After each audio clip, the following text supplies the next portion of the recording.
Okay,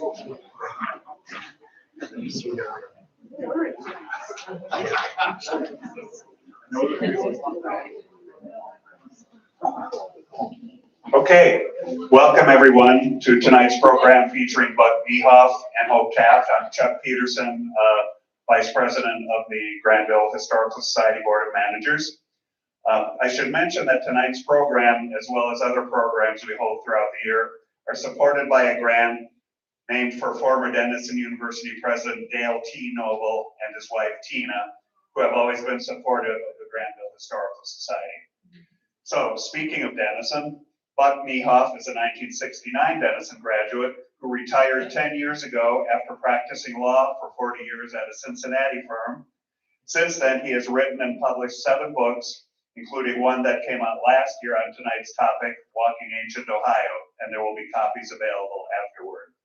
Buck is active in civic life, serving as the chair of the Board of Trustees of the University of Cincinnati, the Cincinnati Museum Center, and the Mercantile Library. He also served on the Denison University Board of Trustees. Hope Taft was First Lady of Ohio from 1999 to 2007, when her husband, Bob Taft, was our governor.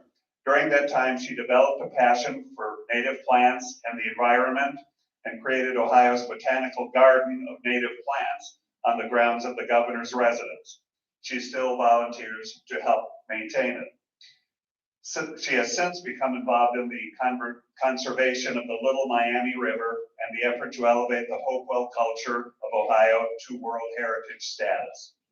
She is also the president of the Tandana Foundation, started by her daughter, Anna, to help communities in Ecuador and Mali reach their goals of water, food, environmental, and economic security. As you know, both Buck and Hope walked the entire ancient Hopewell Trail, so I turn it over to them to let them tell us about it.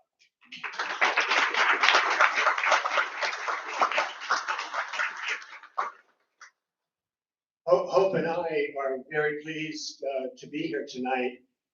You see, Granville was the final stopping point on our 160-mile walking journey that is the topic of tonight's presentation. So for us, Granville represents success. It represents reaching our goal, and it's a big achievement.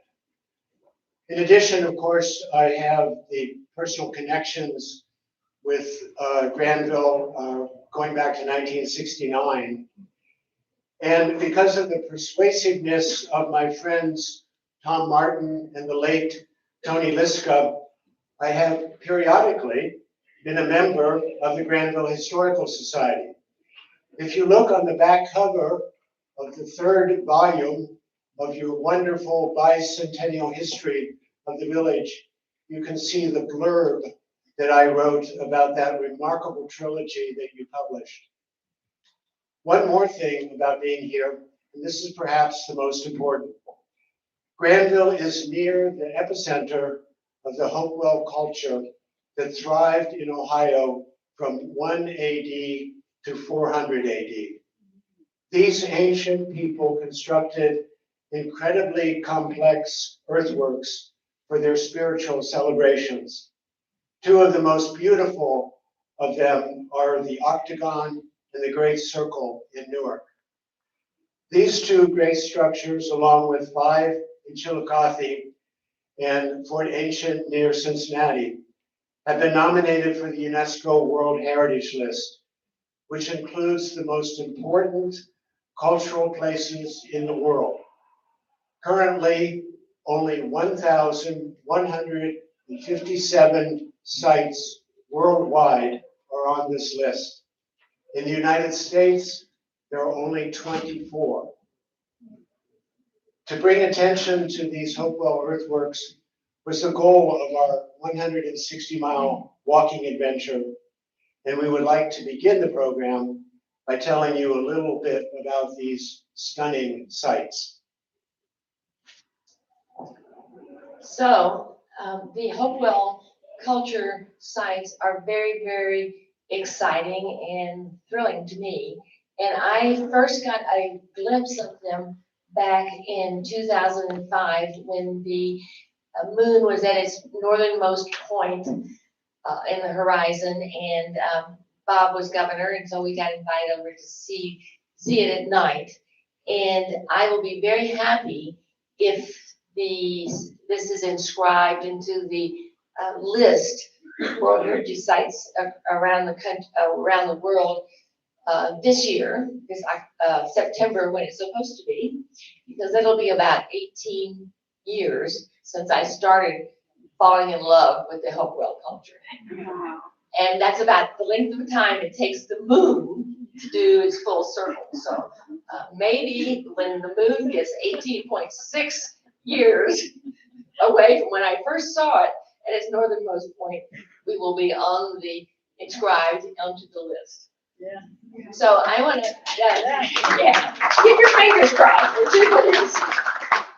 We want to show you a few slides of why the Hopewell culture sites and ceremonial sites are up for World Heritage nomination. And hopefully this clicker will work. Yes. What is World Heritage? Well, it is a listing of the most famous places in the world. And there are a lot of groupies, or in other words, tourists, who will try to go to all of them. So we think that when we are finally inscribed, many people will be coming to Ohio to see these wonderful events. And you can see some of them here, like the Great Pyramids and the Great Wall of China. And it's exciting to know that these places are wonders of the world and that they are listed and protected by 190 nations that are part of the UNESCO World Heritage System. And one of the main requirements of being on that list is that whatever you nominate has to have outstanding universal value, which means culturally and or natural significance that is above and beyond most anything else. And it should be preserved for the whole world. So it has more than just Ohio interest or United States interest, but people from all over the world would be interested in these sites. And so the World Heritage Site is really an American idea that was proposed by President Nixon and based on the National Park Service that we have. I think that he was enthralled with the Grand Canyon and some of the national parks that we have, and he got the idea that, you know, there are a lot of places around the world that should be saved and preserved, and so he started the UNESCO cultural preservation of these sites. And why do we think that the Hopewell cultural ceremonial sites in Ohio are important? Well, there are 3 sites, 3 main locations. There's a serial nomination. It's together these 3 sites tell a very compelling story, and they meet 2 criteria of the 10 that the UNESCO people have. And the selection criteria that we meet is to represent a masterpiece of human creative genius. And after you had look at these things, you will believe that they are really a masterpiece of creative genius. There's no way that I could do that, even think about doing this, what they had done. And then unique and exceptional testimony to a cultural tradition or a civilization which is living or which has disappeared. And of course, 2,000 years ago is long past, so it has disappeared. And it is earthwork is our testimony to cultural tradition and a civilization that has passed by. And so we think that we should be accepted in September. So everyone keep your fingers crossed if you can keep them crossed that long. And indeed, the Hopewell culture is incredible in the 400 years that it existed in Ohio. It made this part of Ohio the center of the North American universe. It's what we would call it now. Back then, they didn't call it that. No one did call themselves Hopewell people. So but we know them as the Hopewell culture. And it's 400 years, these people built huge, beautiful, precise earthen enclosures. And they collected materials from all over what is now North America. And this has helped you see their influence and where their trade networks, how far along that they went, and what all they collected. You can find great amounts of these materials within the mounds here in Central Ohio. And you can see where the main ones are dotted around Central Ohio, the Scioto Valley, and then Newark is up there all by itself, and then around the Miami rivers and the Little Miami rivers over where, close to where I now live. And these are known as the Hopewell Ceremonial Earthworks. And here is a picture of the Newark Earthworks. You're probably familiar with that. And the Fort Ancient, which is very familiar to me because I live very close to it now in Greene County. It is the largest hilltop enclosure in the world. Its banks are, its mounds are over 2.5 miles long if you added them all up together. And it's a phenomenal place. And then there's the Mound City group in the Chillicothe area. And the Hopewell Mound group and some other sites that we visited, such as this one. In fact, this one, you'll see the river along in the background. Remember that you saw it there because we saw it from the river, just like the early people did, most likely did. And then there's the Hopeton Earthworks, and let's see, the High Bank Earthworks. And the Newark Earthworks, as you all know, because it is so close, it was very important. It was probably the center of the culture of these people. But Fort Ancient is also very important because both of them highlight the beliefs of the Hopewell culture, that the earth and the land and the underworld were all very, very important. You can see in this Fort Ancient photograph the reflection of the water. And one of the reasons we know it was not a fort is because all those water dips are on the inside of the wall instead of the outside of the wall, as you might imagine if you were trying to really protect it as a fort. But they think that all these sites are really ceremonial sites and that they were used as large gathering places for people to come from all over North America. So the 5 earthwork sites in the Hopewell Cultural National Park are the ones listed here. And together with Fort Ancient and Newark and these Hopewell sites, we have the foundation for our serial culture nomination. And if you look at these, you will see that they knew a lot about geometry, and that they no matter where their sites were, their dimensions were pretty much the same. In fact, people have today gone and remeasured them, and they're within 2 or 3 degrees of being exactly on the mark, which is almost unheard of. And these 2 men decided to look at this site in Newark to see if it had any relationship to the sun or the moon. They couldn't find any relationship to the sun, but they found all of these points to the moon. And when you think that it takes 18.6 years for the moon to make its full cycle, that's a long time if you only live about 35 years. So it really makes me in awe of their abilities to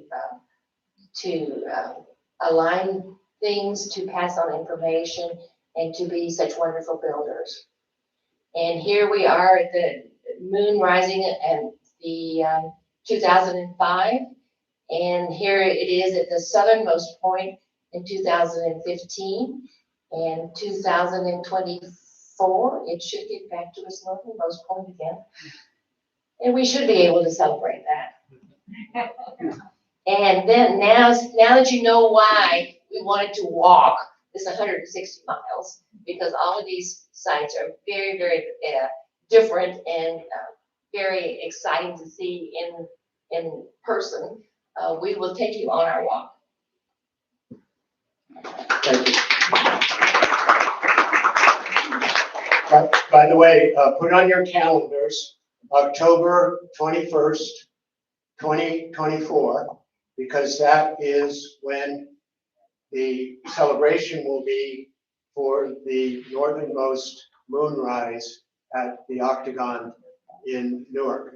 And the Ohio Historical Society, Ohio History Connection is already planning a big event for that day. I'm a writer, so I have to read a script. I'm not as adept at public speaking as Hope. Before we show you the slides of our walk, I'd like to take a few minutes to tell you how we did the walk. Our 160-mile journey started just north of Cincinnati at Fort Ancient, which is the southernmost Hopewell site, as Hope mentioned. From there, we went to Chillicothe and saw the 5 earthworks there. And we ended at the Octagon and at the Great Circle. Because we were hiking along roads a few feet from speeding cars, we had to do a lot of planning to find a route with the least amount of traffic. The normal road distance between Granville and Cincinnati, and I've driven it 3,000 times, is 144 miles. Because we were avoiding the main highways, we went 160 miles because we had to find kind of a twisty way to get here. As a safety measure to help alert and slow down traffic, a friend, Gary Meisner, Gary, will you please stand up? Are you able to stand up? I'm not able to. He volunteered to accompany us in his car with flashing lights that he put on the top. He drove on the right side of the road, and we walked on the left side of the road facing the traffic. He couldn't go as slowly as we walked, so he would drive slightly ahead, park on the shoulder like a safety beacon, and when we caught up to him, he would drive on to the next waiting spot. To attract further attention, he placed 5 large American flags on the roof of his car. His plan worked brilliantly. In most cases, drivers seeing his car with the flashing lights and the flags would slow down as they approached us. Another safety measure, we all wore these bright orange shirts, which we had made for our journey. As you can see, they say Walking Ancient Ohio. And that was the name of our walk and also the name of the book, which is back there on the table, which I wrote about our adventure. Because an important feature of the earthworks is their incredibly accurate alignments to the movements of the sun and the moon, we included astronomy in our walking plan. We started on the spring equinox, which was March 20, 2021 at Fort Ancient, and we ended 90 days later on the summer solstice, which was June the 20th at the Great Circle. During our 3-month adventure, we walked on Saturday and Sunday every other weekend. Generally, each day we covered about 13 miles, or about 26 miles each weekend. On our longest day, this was Hope's idea, we walked 19 miles and we paddled in a canoe 5 miles. That day we did 24 miles. It was worth it. It was a great day. In the beginning portion of the trip, we would drive home at the end of every day and we return to our ending spot the next morning. When we reached Chillicothe, we began staying overnight in bed and breakfast places and in small historic inns. Hopewell scholars told us that the ancient people traveled between the sites on rivers, as well as hiking through the woods. So to experience a water pilgrimage, for part of the trip, we paddled about 25 miles on the Paint Creek near Chillicothe. As I mentioned, that's Hope's idea. And after she convinced us to do the canoe part of the journey, she said, you know, I really don't know how to canoe. I've never done it before. So we found a group of naturalists called Rivers Unlimited, and they provided us with paddlers who helped us with the canoe trip. Actually, 2 of the paddlers turned out to be national champions. We were in really good company. Hope and I were the principal organizers. We thought that other people might be interested in being part of our adventure, so we invited anyone who wanted to join us to come along. One person who walked with us for most of the distance is also here tonight, Christina Rastuturnia. Christina, can you stand up?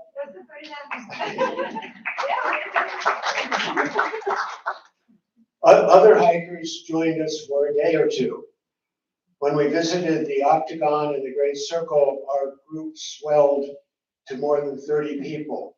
Some of you, I know, may have walked with us that day, and maybe if you could stand up. I know there were a couple of people. I saw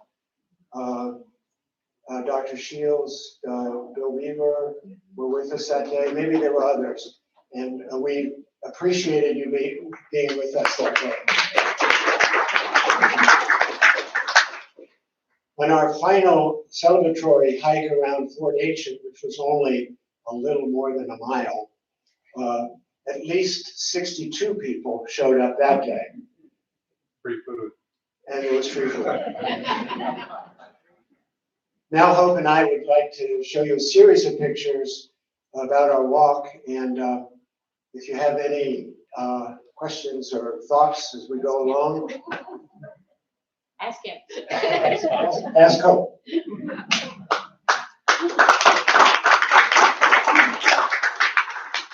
So when Buck and I decided to do this 160-mile walk, I'm thinking, I'm not a walker, I better get in shape. So I did a lot of walking beforehand, and I have not done nearly as much walking since. But here I am practicing. We got a friend to do a little research on the places that we would go through, and one of the places was Cuba, Ohio. But you didn't know there was a Cuba, Ohio. Well, there is. And we had other friends, such as Gary Meisner, draw us maps and make sure that we knew where we were going each day, so we didn't get lost. And Gary not only drove the 160 miles with us when we did it, he cased out all the route 3 or 4 times before we even got there to make sure that we were going to be on byways that were pretty safe to walk on. We wanted, one of the reasons we did this was to make sure you could get to all the sites without going on 70 or 71, so that visitors could really see and get a feel for what Ohio is like and the beauty of its natural areas. And here's kind of a couple of groups of pictures of us. We saw lots of signs, and we ate well, and we had some people that walked with us almost all the time from Cincinnati. And here is Gary's drive. Okay. And how many miles did you go? About 12,000 or something like that? 1,200. 1,200. But it was very important to have this van, and had this flags so that people would slow down. And we used it to carry everything we didn't want to carry in our arms, and used it all sorts of ways as a SAG car. And I don't want you to think that we starved to death. We had very good eating. You will recognize the Bucks Inn when it still could serve food, and the Inn at Cedar Falls. We had we ate well, and we slept well when we got to Chillicothe. Here we are at the Atwood House in Chillicothe. If you ever need a place to stay there, we would recommend it. It turns out that the owner was in the military and was assigned to Camp David. And so he filled us with stories of various people that he had served. This is the owner of the Atwood and Governor Taft. And then in the other picture is Melody Sawyer Richardson. She's the only person other than Hope and I who did all 160 miles. And that's the mayor of Chillicothe. In most of the villages and cities that we went to, the mayor of the community would come and meet with us and talk about the importance of the World Heritage designation to the tourist economy of their local area. So we met with the mayor, Margaret Farmer, and then that's my wife, Patty. And Bob and the owner are in what he calls the governor's bedroom. Very appropriate. And on the mantle was a picture of Governor Strickland, who had stayed there. So he really wanted a picture of Governor Taft also. So here we are, and what the sun looks like at Fort Ancient. You can see we headed off on 350 going east. And there is John Hancock, who knows more about the Hopewell culture than anybody I know, giving us a little lecture on the first day. Aaron Rourke is also there. He's part of the Ohio Department of Natural Resources, and also a very good paddler, so he helped us a lot with our logistics. And we started off on the road, and we went through lots of counties, and we walked down many, many roads. And this is a good example of what Gary always tried to tell us, is to stay in one group. Well, we have walkers of all different speeds, so it was very hard for us to stay in one group. Gary kept telling us to cluster because we'd be safer if we were all together. And we always told him, oh, no problem, we'll cluster. And after about 100 yards, we would be all spread out along the road. And you can see. Yeah. And This is Hope's jail. one of the first places we went to was Clarksville. And if you've ever been to Clarksville, you know that it is a very small little town and has a few old buildings. They say some of the houses were Underground Railroad stops. But one of the first things we saw was this mayor's office that also served as the jail. And when we got to lunch, we learned from some of from a former mayor that the city council members wanted to tear it down because it was so old. And it just said, just called out to my heart. And so when we got home that weekend, I wrote city council a letter and said, won't you please let a group of citizens try to save this building, because it's one of the things that you have and that people might like to see if this World Heritage Site really becomes an effort and get out trying to save it.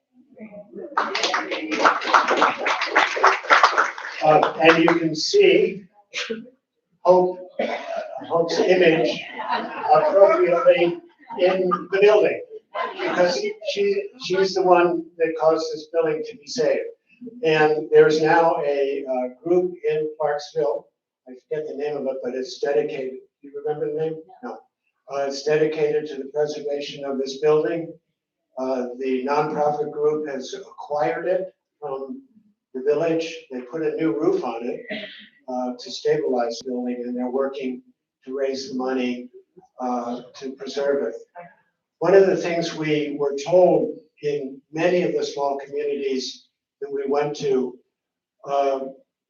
by the mayor or other officials that we met with, they said that one key building in a community can save the whole town.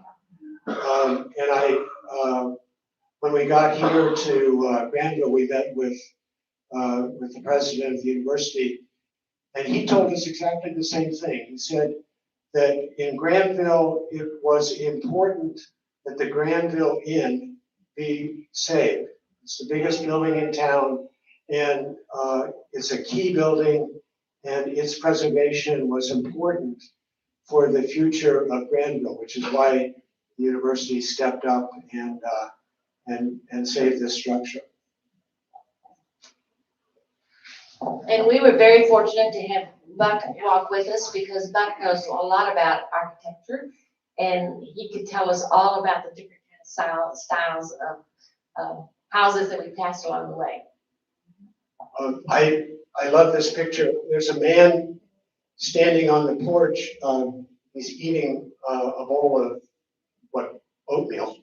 And often when we would walk past a house, the people who were probably pretty surprised to see a bunch of older citizens walking in orange shirts would come out to talk to us and see what we were up to. And that was very, very common. And often people would offer us, like as this man did, he offered us to come in the house and have a bowl of oatmeal with him. Other people offered us water. Another lady offered us fresh eggs from her chickens that had just laid them. And it was delightful to encounter all of these wonderful people along our route. And it was one of the pleasures of the hike.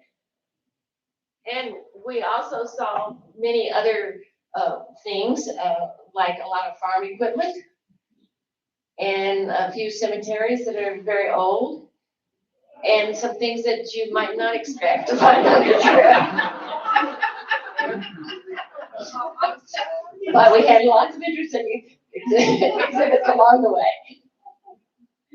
And all kinds of conveyances. And we had one notable voice with us.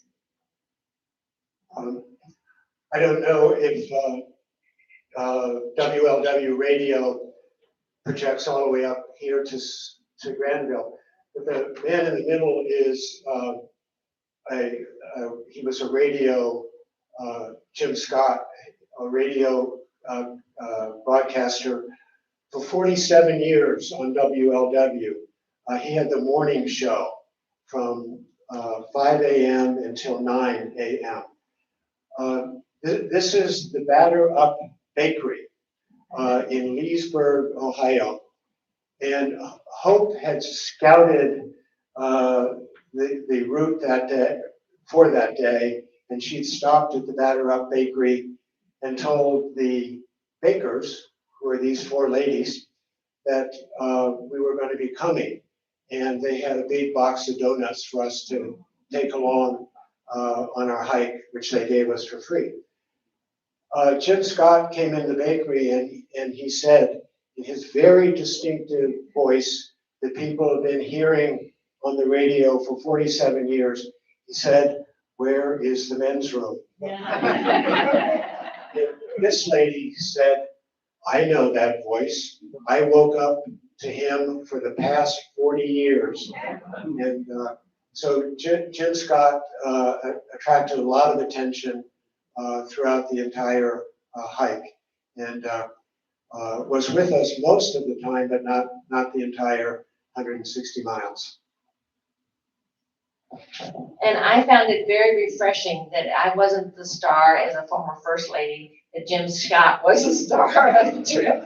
So it was great to have him along. We also connected with the state geologists so that we could learn about the terrain that we were walking over. And here we had a little lesson on what an esker is and what a cave is and what the glaciers have done to the land that we were walking over. And you know, you may be in a car and those little hills don't seem like much. Try walking. Ohio is beautiful. These are some of the farm scenes that we passed.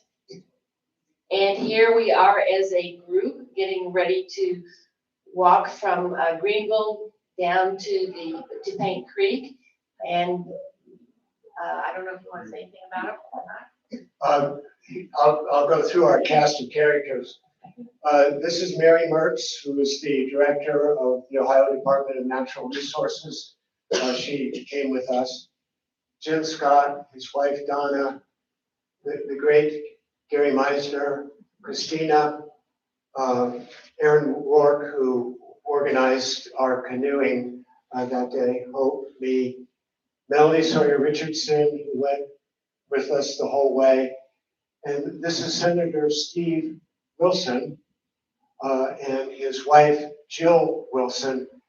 And Jill might be interesting to you all here in Granville because she's the president of Otterbein Homes. And here we are going across the bridge in a nice little cluster. And at the Paint Creek State Park campgrounds, and one of the places that we stopped briefly because we wanted to get onto Paint Creek. Would you believe Ohio has something that pretty in it?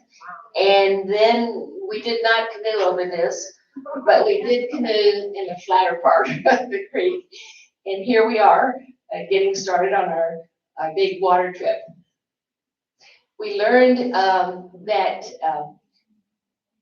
Ohio is a great place to walk if you're an American Indian or a Native American or an ancestral Indian, because you can only have to go about 10 miles on land before you hit a river. So that the rivers and the creeks were very, very important, the transportation system in those days. And you can see that Paint Creek has its eagles as well as its beautiful scenery along the way. And those people in the back of the canoes are really good canoers. Thank goodness. And here they are. These are the people that ferried us up the river and got us out at our first mound and up a very steep hill. You want to talk about that? When they were planning the canoe trip, they said, we have a great spot where we can get you in the water, but when we get to the point where you're going to get out of the water, it's a little slippery. That was an understatement. It was a straight cliff that we had to climb up. Actually, the paddlers had to pull us up with ropes because we couldn't make it up this cliff, and it was also very muddy. We were at this is what we saw at the top of the cliff. And, you know, when we get enough visitors to come to see the sites, it would be a wonderful way to go see this Seat Mound, but they really need to work on the place to get out.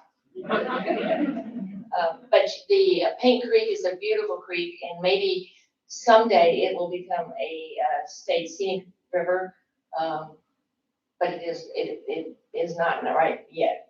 But this is our first introduction to a mound, and then we went up to the Hopewell group site, and the signage there is very good. So if you don't have a tour guide like we did, you can still learn a great deal about all the different mound groups and culture. but we were very fortunate to have people from the National Park Service help us decipher what we were seeing. The Hopewell Culture National Historic Park has a lot of different sites, and you can see that they're all right along the riverbanks, and we did most of them, walking between them. So it was an adventure in itself. But it wasn't the road. Here we are again on the road. And you can see this was a day that we only had about 3 people walking that day, plus Gary, who was in the lead car there. But we did get to see a lot of beautiful sights. I must admit, though, I had a great urge to pull up invasive plants, and Buck would not let me touch one. We would still be walking if we were. Hope, as you know, is a great naturalist. And we had a practice walk before we did the great adventure. And she kept pausing to pull up invasive plants that she would see along the way.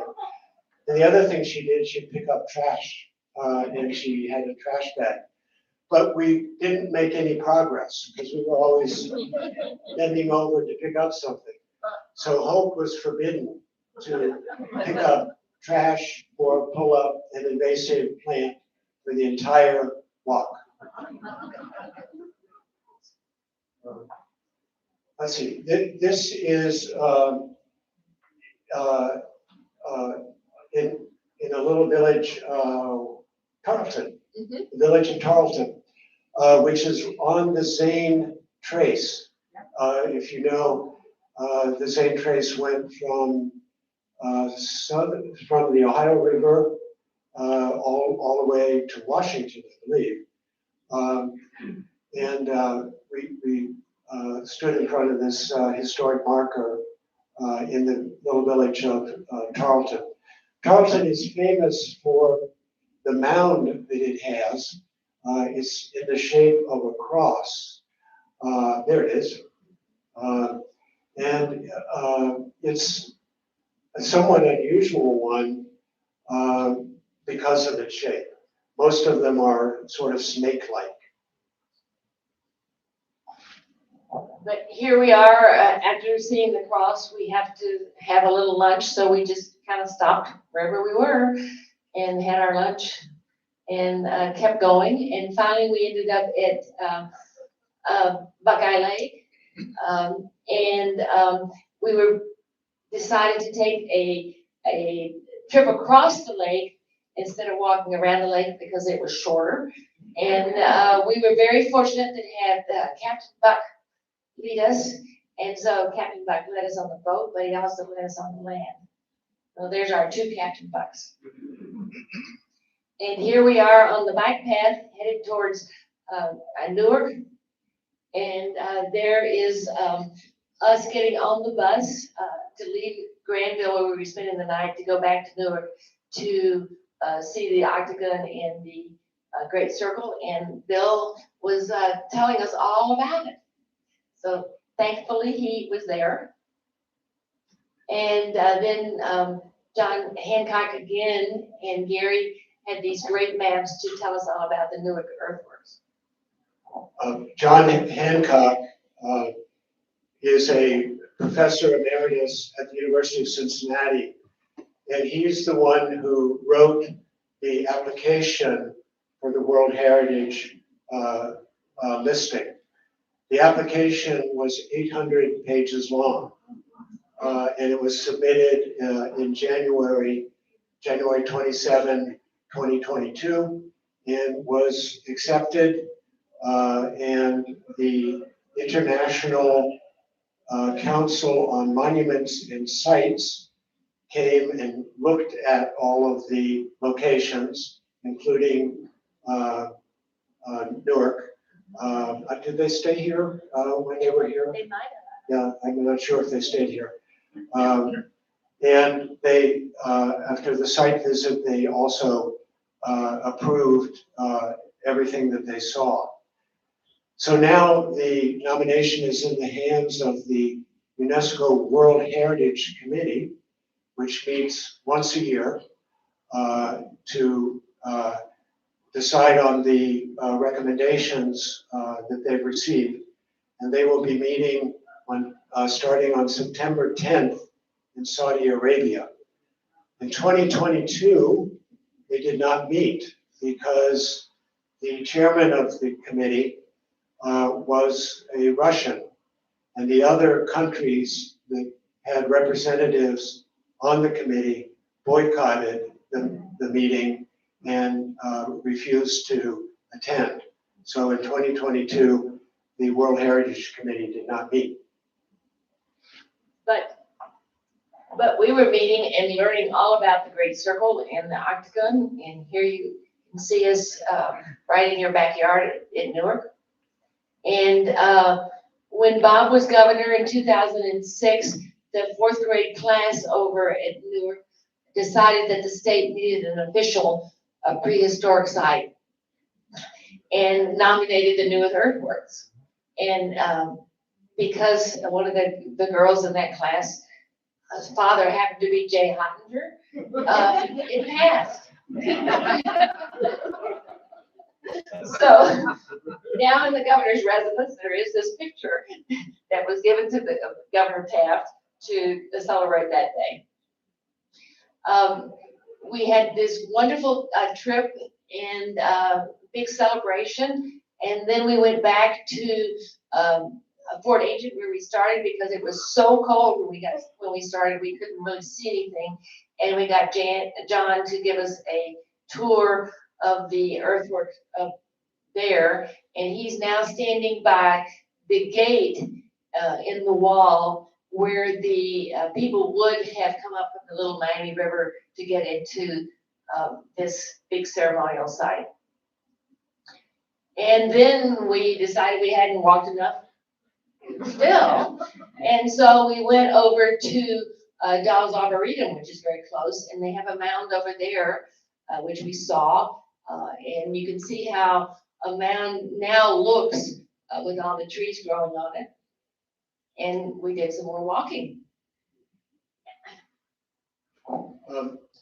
This is Hope and I at the Taft Preserve, which is also over east of Newark. And this is probably the only time we got lost. And you can see we are puzzling over our maps.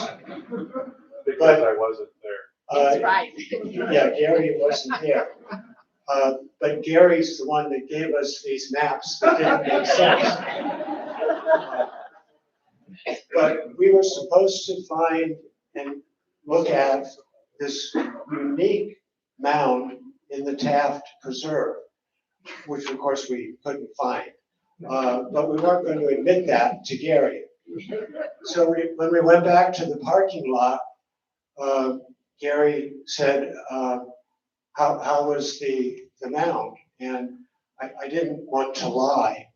So I said, it was, I've never seen a mound like that before.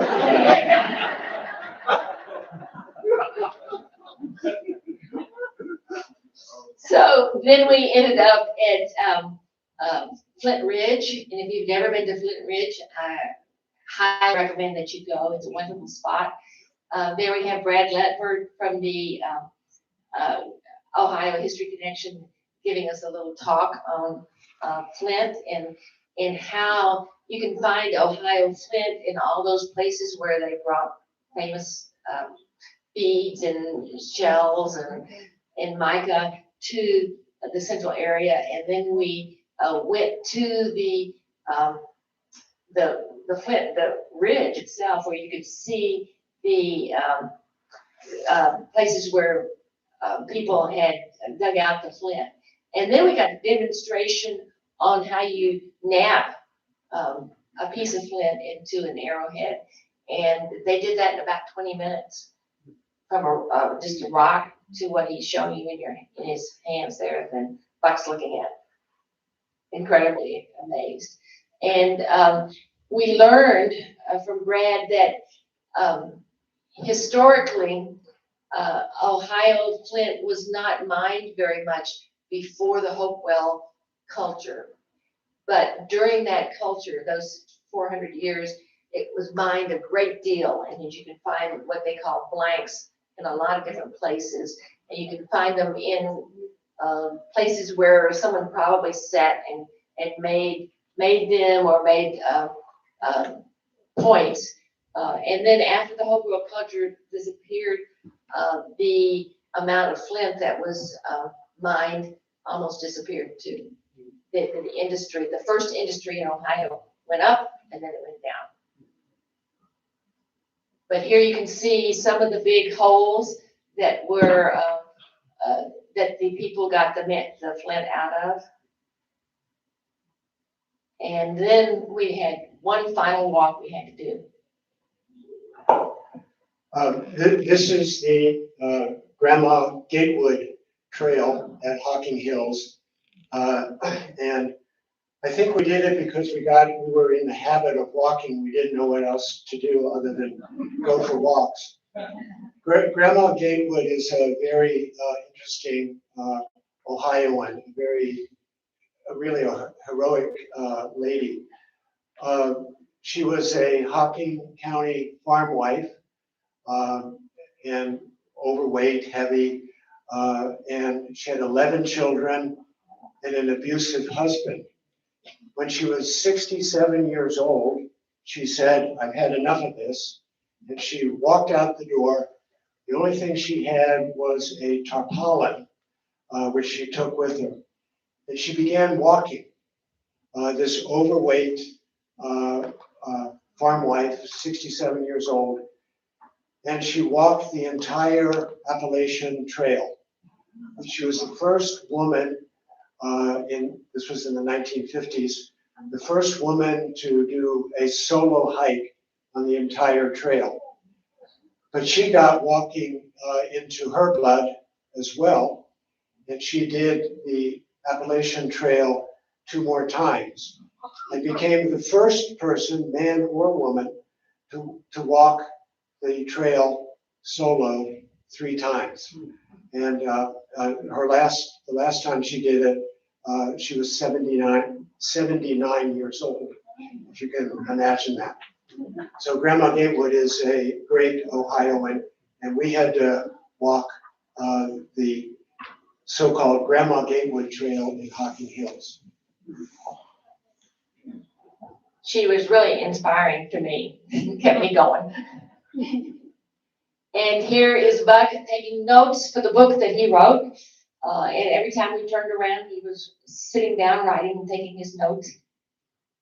And then one of the most moving places we went is probably one of these, was this place, which you all have probably seen over in Licking County, where there's the old church and a mound and the cemetery in front of it. It's the 2 cultures that have kind of come together, and hopefully after the inscription that there'll be more understanding of the wonderful legacy that the early peoples, the ancient peoples have given us. And That's the Fairmont Presbyterian Church. I think Just north of Johnson. 40. Just north of 40. Linwood Road. Yeah, right. Is it called Johnsontown or Jacksontown? Johnsontown. Yeah. So it sits up way high up on a hill. Brownsville. glad you know. We just walked it.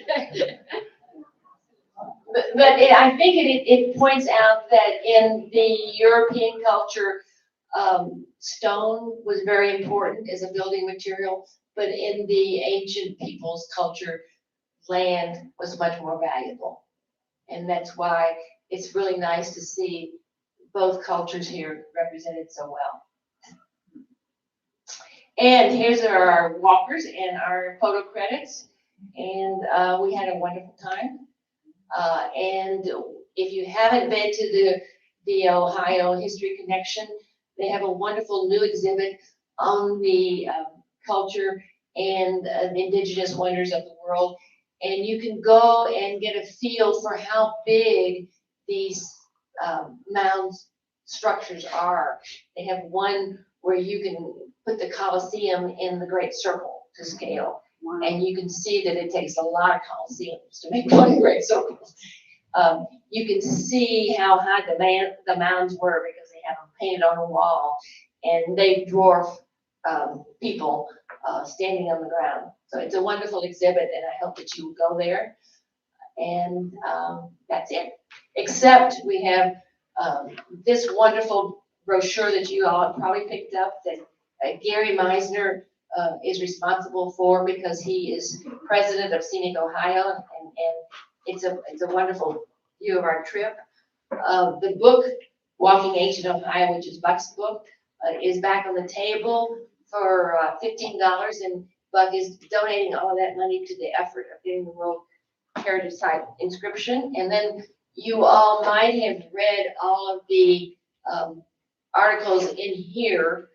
This book has just come out, but it is all the articles that were in the Newark newspaper at one time or another over the last couple of years about the sites, and they've been put in this book, which is a really nice book.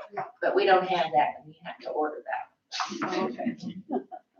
What year did you do this walk? We did it in 2021.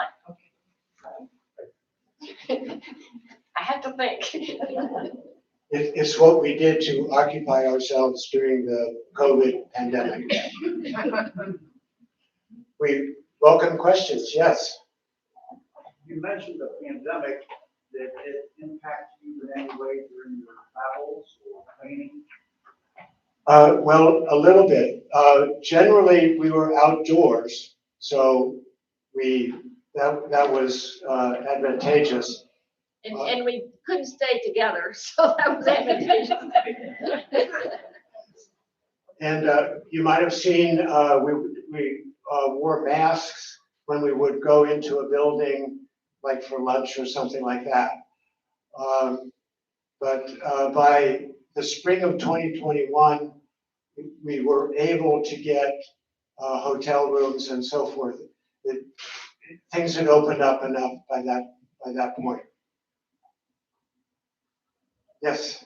But there are lots of examples of where these kinds of sites were destroyed by Europeans for building, like in Grand Rapids, there were massive areas that were leveled. Are there any notable examples in Ohio where some of the early Europeans kind of recognized the value and did things to help preserve them? Yes, the best example, actually, it's an important national example, is the Great Circle in Newark, which is almost entirely preserved the way it was when it was built 2,000 years ago. And the history of that was that the people of Licking County in 1890, give or take a year, voted a bond issue to buy that site and to preserve it, which was a very early example of the people of one culture protecting the artifact or the sacred place of the people of another culture. I think the people of Licking County really have a good story to tell about that. And you may not be aware of that story, but it's something that you all should be proud of. Is it known whether and how many of the sites that make up this collection have been excavated in a search for artifacts and that sort of thing, or as opposed to those left intact, so that they have a high level of integrity, as opposed to the dirt being piled up? We go to the Serpent Mound, for example, which is a different culture and is included here. My understanding is it was entirely excavated, and what you see there now is other dirt that was piled up afterwards. I may be wrong, But what about integrity? I suspect that the Ohio History Connection archaeologists could answer that question better than I. I do know that they have sliced through some of the mounds and they have found that the people were very particular on what color of earth they put where, and that they built those mounds one basket at a time. And when you think of a 14, 15, 16-foot mound built one basket at a time, you have to marvel at their stick-to-itiveness. And a lot of the mounds were leveled for farming, and they're now rediscovering a lot of those through LiDAR and where they are. But I have no idea how many are still in good shape. Not very many, I know that. Do you know, maybe you can share with us information, what about future Octagon Earthworks after December? What's there? I'm sorry, I didn't hear. What's gonna happen? The question was, what's going to happen to the Octagon, which is currently a golf course?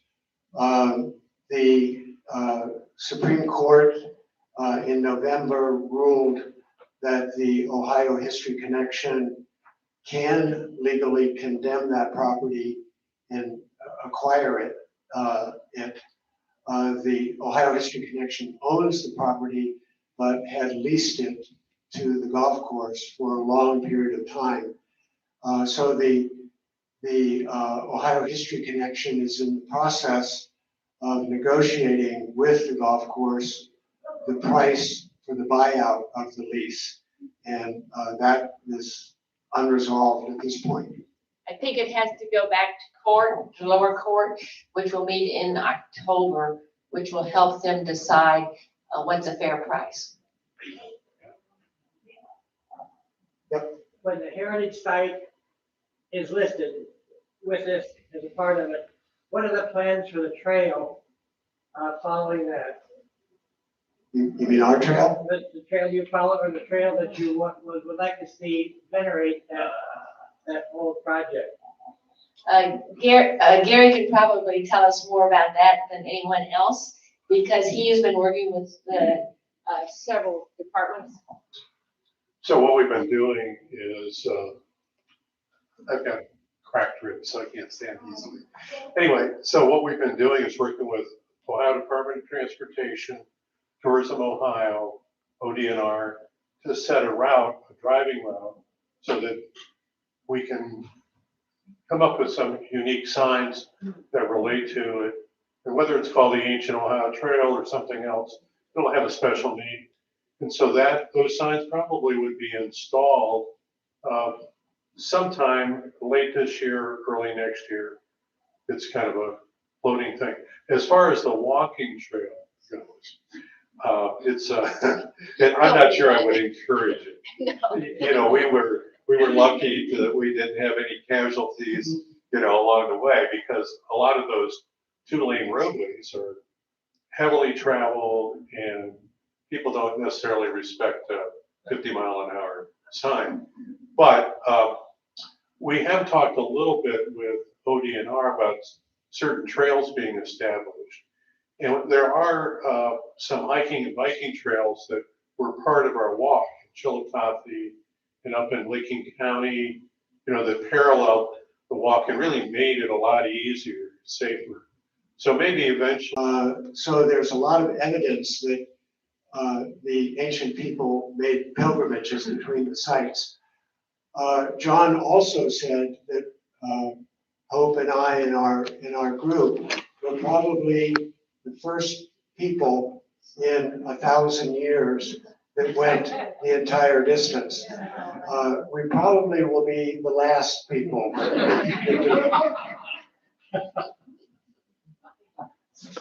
Because it is, you need a Gary if you were going to walk it. So we're hoping to make it a automobile trail.